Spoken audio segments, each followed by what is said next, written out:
സ്നേഹമുള്ളവരെ, നോവിൻ്റെ നോമ്പിലേക്ക് ഏവർക്കും സ്വാഗതം.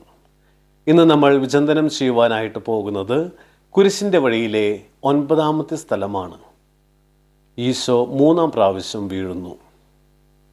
ഇത് ഈശോയുടെ അവസാന വീഴ്ചയായിരുന്നു. ഈ വീഴ്ചയിലൂടെ മാനവകുലത്തെ മുഴുവനും ഈശോ ഓർമ്മപ്പെടുത്തുവാനായിട്ട് ആഗ്രഹിക്കുന്നത് ഒരു മനുഷ്യൻ്റെ ജീവിതത്തിലെ അവസാന വീഴ്ചയെപ്പറ്റിയാണ്. നമ്മുടെ ജീവിതത്തിൽ വർത്തമാനകാലങ്ങളെ ഈ ഒരു വീഴ്ചയെ മുൻകൂട്ടി കണ്ടുകൊണ്ടായിരിക്കണം ക്രമപ്പെടുത്തേണ്ടത്. ഈ ഒരു വീഴ്ചയിലാണ് ഒരു മനുഷ്യൻ്റെ മുഴുവൻ ജീവിതത്തെയും മറ്റുള്ളവർ അളക്കുന്നത്. അയാൾ വലിയ ധനികനായിരുന്നു, എന്നാൽ നല്ല ധാർഷ്ട്യവും. ചെറിയ കാര്യങ്ങൾക്ക് പോലും, പേരക്കിടാങ്ങളോട് പോലും ദേഷ്യപ്പെടുമായിരുന്നു. മക്കളെയെല്ലാം നല്ല നിലയിൽ വിദ്യാഭ്യാസം കൊടുത്ത് വളർത്തി. വിദേശത്ത് ജോലി തരപ്പെടുത്തി കൊടുത്തു. പണം അതായിരുന്നു അയാൾക്ക് വേണ്ടിയിരുന്നത്. അയാളുടെ അവസാന നിമിഷങ്ങളിൽ അയാൾ ഏറ്റവും കൂടുതൽ ആഗ്രഹിച്ചത് മക്കളെ ഒന്ന് കാണണമെന്നായിരുന്നു.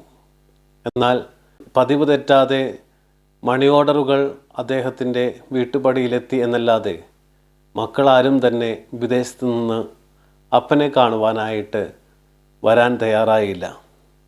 അവർ പറഞ്ഞു, അവർക്ക് തിരക്കാണ്, നാട്ടിലേക്ക് വരുവാനായിട്ട് സാധിക്കില്ല. മക്കളെ ഒരു നോക്ക് കാണുവാനാകാതെ ആ മനുഷ്യൻ ആ വലിയ വീട്ടിൽ കിടന്ന് അനാഥനായി മരിച്ചു. നാട്ടുകാരൊക്കെ അടക്കം പറയുന്നത് കേട്ടു.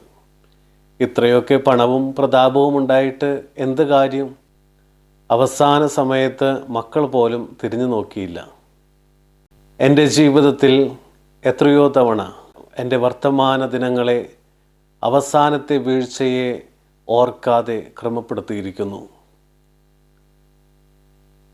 ദൈവമേ, എൻ്റെ വർത്തമാനകാലങ്ങളെ അവസാനത്തെ വീഴ്ചയെപ്പറ്റി ചിന്തിച്ചുകൊണ്ട് ക്രമപ്പെടുത്തുവാനും അങ്ങേക്ക് ഇഷ്ടപ്പെട്ട ഒരു ശിഷ്യനായി തീരുവാനും അനുഗ്രഹിക്കണമേ. ആമേൻ.